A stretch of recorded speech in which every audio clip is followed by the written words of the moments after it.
Brain पार। ये कहानी मुस्तकबिल के कंप्यूटराइज्ड वर्ल्ड की कहानी है।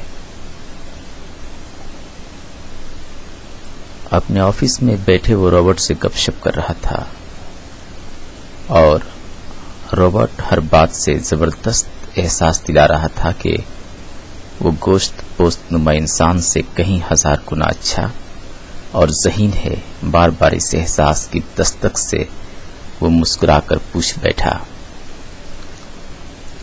क्या खुदा ने तुम्हें खास मखलूक बनाकर हमें कमतर साबित करने के लिए इस दुनिया में वारिद किया है? बुरा मत मानना। जिस तरह खुदा ने तुम्हें सिर्फ अपनी इबादत के लिए तख्लीक किया और तुम उसकी रबूबियत से इनकार कर बैठे, इसी तरह इंसान हमें ईजाद करके लाचार और मजबूर हो गया है। क्यों नहीं सोचते कि मेरी खुराक सिर्फ शमसी तवानाई है और तुम अपनी तवानाई हासिल करने के लिए कितनी जिद्दोजहद करते हो, तब तुम्हें एक वक्त का कैप्सूल नसीब होता है। ये सुनकर वो फिर मुस्कुराया और कुछ सोचते हुए कहा, तुम्हें मालूम है आज से सैकड़ों बरस पहले इंसान अपना पेट भरने के लिए कितना खाता था? इतना। उसने हाथ के इशारे से बताते हुए अपनी बात जारी रखी, मगर आज हम इस कैप्सूल में कितनी तवानाई समेट लिए हैं कि इसे निकलने के बाद न हमें खुराक की जरूरत होती है और न ही पीने की जरूरत, क्योंकि पानी का वाफर मकदार इस कैप्सूल के इर्द गिर्द इस तरह एडहेसिव कर दिया गया है कि गले के नीचे उतरते ही ये मख्फी पानी अपनी असल सूरत में आकर हमारे खून में मिलकर तेजी से सर्कुलेट करने लगता है। इसके बावजूद भी तुम हमारे बराबर नहीं हो, सच है ना? रॉबर्ट ये कहते हुए तंजिया कह कहा लगाया और इसी दौरान चिल्लाया, बुरी खबर, तुम्हारे बेटे का एक्सीडेंट। ये सुनते ही वो अपनी जगह से उजलत में उठा। घबराओ मत, अपनी जगह बैठो, पहले सिचुएशन का जायजा लो।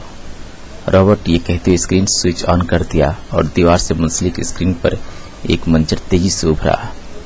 एक कार तेजी से फराटे भर रही थी और अचानक उलट गई। वो एक छोटा सा कंकर। रॉबर्ट ने अचानक चिल्लाया, मैं केस करूंगा इस हुकूमत पर, अभी केस करूंगा। एक छोटा सा कंकर इस सड़क पर आया कैसे?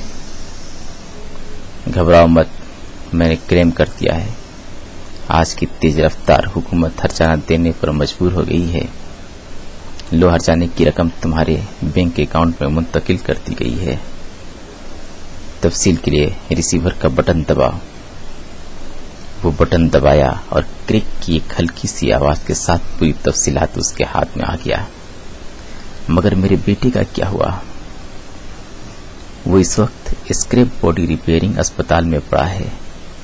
उसका दिमाग बिल्कुल बेकार हो गया है। डॉक्टर लाइफ सपोर्टिंग कंप्यूटर की मदद से उसे जिंदा रखे हुए हैं और तदबीर कर रहे हैं कि मशीनी दिमाग उसमें फिट कर दी जाए। उन्हें कहते कि जितने रुपए लगेंगे मैं उसे अभी दे दूंगा। ये काम हो चुका है, तुम्हें फिक्र की कोई जरूरत नहीं। मैं इस मंजर को अपनी आंखों से देखना चाहता हूं। ये कहते हुए उसने स्क्रीन स्विच दोबारा ऑन किया और स्क्रीन पर अपनी निगाहें जमा दी। एक जिस्म जिसका सर बिल्कुल कुचला हुआ था नजर आया। होश से काम लो, रॉबर्ट ने उसे हिदायत की, मगर इस दौरान वो बेहोश हो चुका था। घटिया इंसान, बुज़दिल, कमजोर। रॉबर्ट जोर जोर से चिल्लाया और उसे होश में लाने के लिए तदबीरें करने लगा। जब वो होश में आया तो मुस्कुराते हुए कहा, शायद मुझे नींद आ गई थी। हाँ, तुम एक दिन इसी तरह हमेशा के लिए सो जाओगे। रॉबर्ट की बात सुनकर उसका दिल धड़कने लगा, मगर अपने आप पर काबू रखते हुए दोबारा स्क्रीन पर निगाहें जमा दिया। डॉक्टर उसके बेटे की गर्दन काटकर बिल्कुल अलग कर दिए थे और उसकी जगह कंप्यूटराइज्ड चेहरे के साथ फिट कर रहे थे। लो, तुम्हारा बेटा भी अब मशीन बन गया।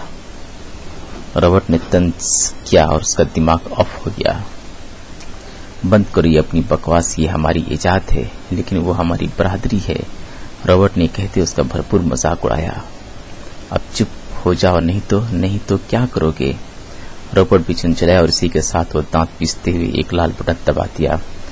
एक जोरदार धमाका हुआ। रॉबर्ट रेजा रेजा होकर बिखर गया। हम इंसान हैं, वो आखिरी मर्तबा कहते हुए बहुत ही इत्मीनान के साथ मुस्कुराया और फातिहाना अंदाज में अपने ऑफिस से बाहर की दुनिया में आ गया, जहां पेड़ पौधे, परिंदे और चरिंदे वगैरह मशीन बन चुके थे।